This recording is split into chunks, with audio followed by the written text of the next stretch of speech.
Movies in Hell. I'm Chris Geiger. I'm LaClaw Scott, and today we are reviewing soundtrack to a Coup, The Talk.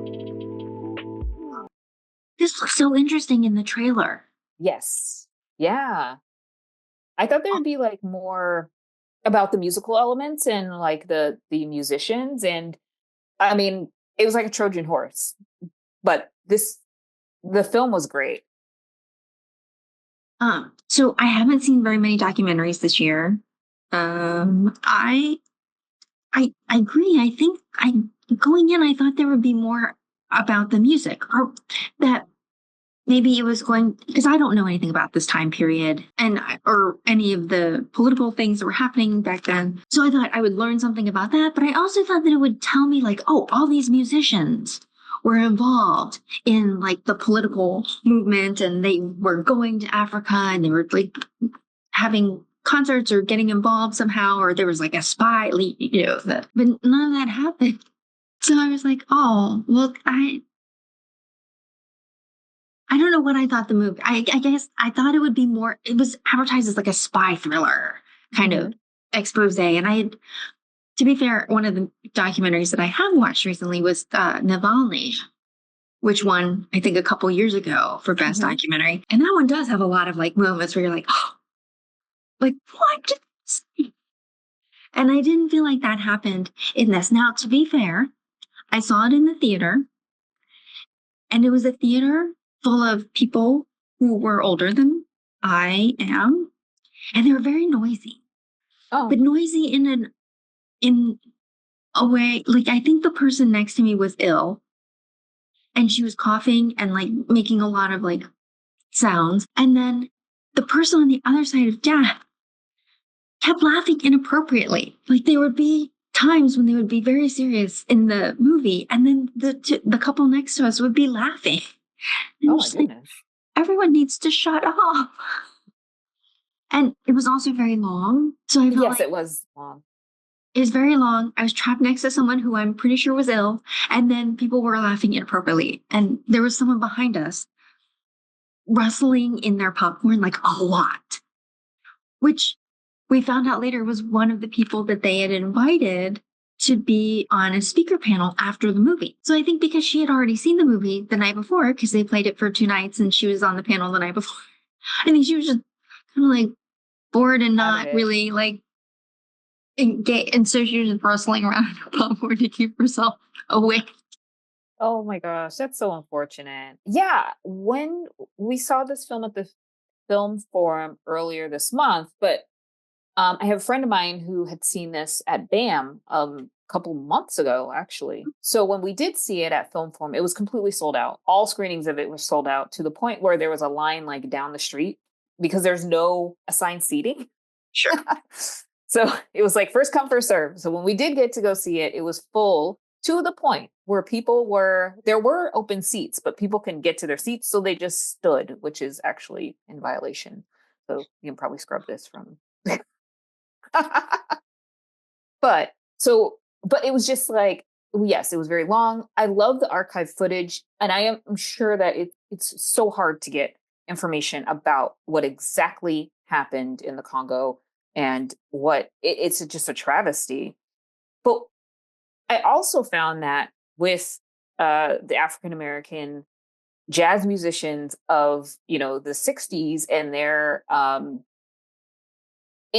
their participation or lack thereof, or just kind of general unawareness of what was going on, were like surprisingly really entertaining and funny. Like Louis Armstrong is just hilarious. Like you don't really you see black and white photos and you just assume like, oh, that's a very long time ago. But when you see people on film and you see what happened at like the UN with like Maya Angelou and people protesting about what happened in the Congo, it's like it brings to life, or even saying like leaders in Harlem, it's just amazing because it's like it's real life. It's people had opinions and things, and it wasn't through the guise of just multiple journals or books and things that are very flat. And just seeing this all take place is just, it's incredible. And this is just such a sad story that it continue to happen for like the last 60 years. And still there are some countries that are gaining their freedom and are pushing back and taking control of their countries. So this is really great history lesson. You can learn so much, and I just hope that it's expanded to more theaters. Let's go to the slides. So you gave this a perfect score. Yeah, for the documentary criteria. Yeah, I just thought I thought it was great. Again, I guess we don't have a time category.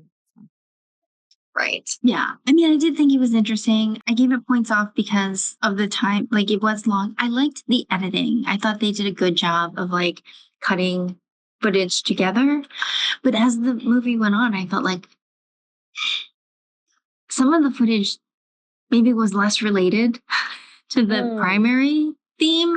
Like, it just happened to be footage they had from that time period, which, agree, it's probably very difficult to get a hold of footage from that day and era and time and in good condition.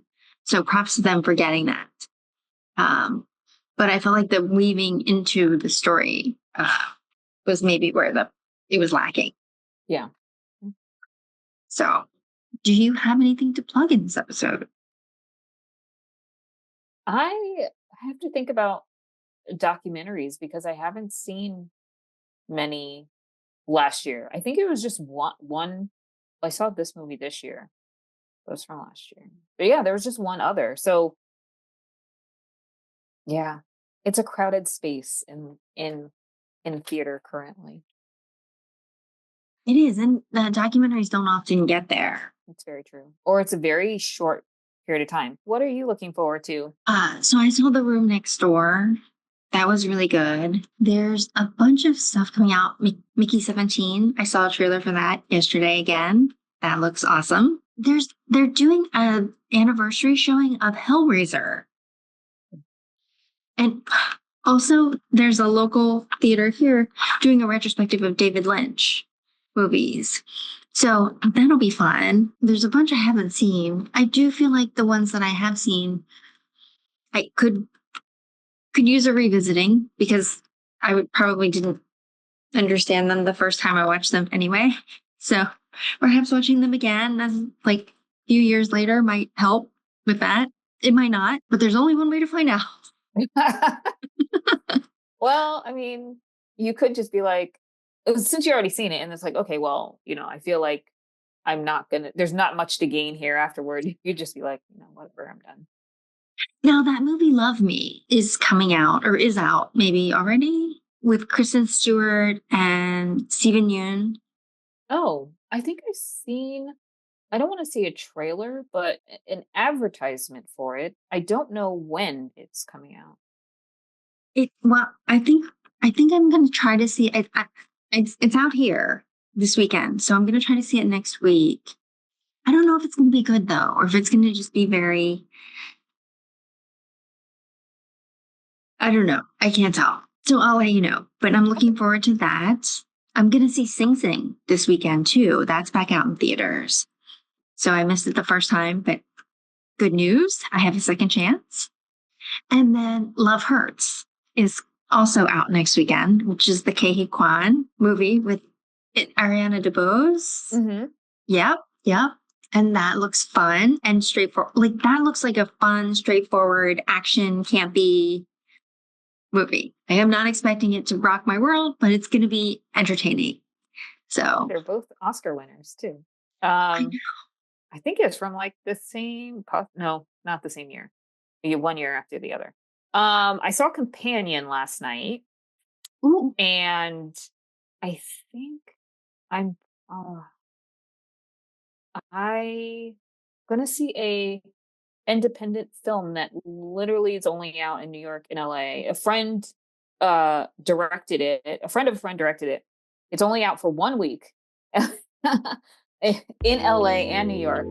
And then I have no idea what the distribution is going to be. Thanks everyone for watching. Don't forget to like and subscribe, and we'll see you next time.